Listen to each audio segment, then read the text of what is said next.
윤석열 대통령이 오늘 헌법재판소에서 열리는 탄핵심판 4차 변론기일에 출석합니다. 오늘 김용현 전 국방부 장관에 대한 증인신문이 진행되는데 여러 쟁점을 두고 치열한 진실 공방이 벌어질 가능성이 있습니다.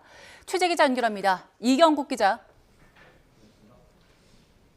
네, 헌법재판소에 나와 있습니다. 네, 윤 대통령 그제에 이어서 오늘도 출석할 예정이죠? 네, 맞습니다. 오늘 오후 2시부터 헌법재판소에서 윤 대통령에 대한 탄핵심판 4차 변론기일이 진행됩니다. 그제 처음 변론기일에 직접 나왔던 윤 대통령 오늘도 심판정에 출석할 예정입니다. 지난 3차 변론기일 때는 헌재 주변 4천여 명의 경찰 기동대 병력이 배치가 됐었습니다. 오늘도 헌재 주변 경비가 삼엄한 모습입니다. 현재 헌재 주변은 경찰 버스가 사실상 둘러싸고 있는 상황이고요. 헌재 출입도 엄격한 통제 아래에서 진행이 되고 있습니다.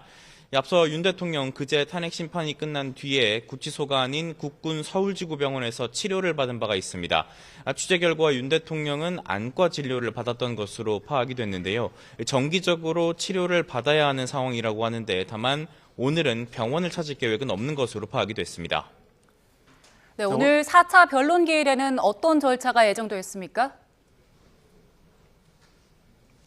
네, 오늘부터 탄핵심판 본격적인 증인신문 절차가 시작이 됩니다. 오늘은 오후 2시 반부터 윤 대통령 측 증인인 김용현 전 국방부 장관에 대한 증인신문이 이루어집니다.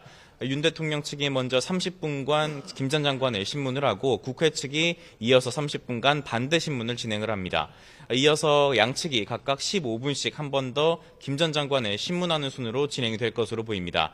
다만 이 같은 날 신문할 예정이었던 조지호 경찰청장이 건강 문제로 불출석하기로 해서 김 전 장관 신문이 더 길어질 가능성도 있습니다.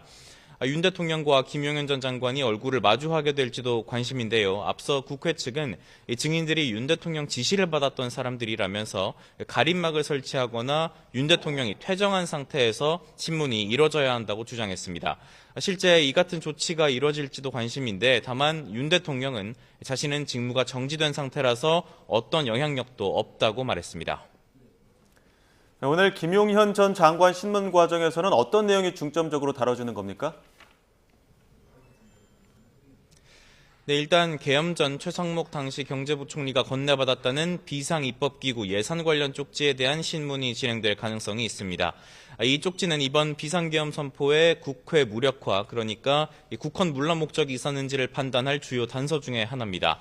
윤 대통령과 김용현 전 장관 측은 의견 차이를 보이고 있습니다. 윤 대통령은 그제 3차 변론기일에서 이 쪽지의 존재를 언론 보도를 통해서 알았고 자신은 이 쪽지를 준 적도 없다면서 작성할 만한 사람은 김용현 전 장관이라고 밝힌 바 있습니다.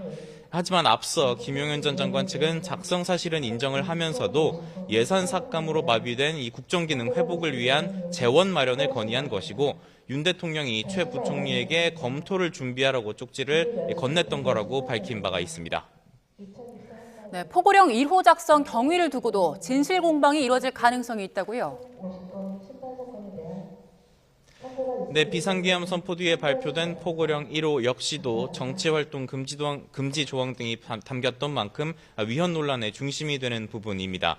윤 대통령과 김 전 장관 측은 이 포고령을 누가 주도적으로 작성했는지를 두고도 의견 차이를 드러내고 있습니다.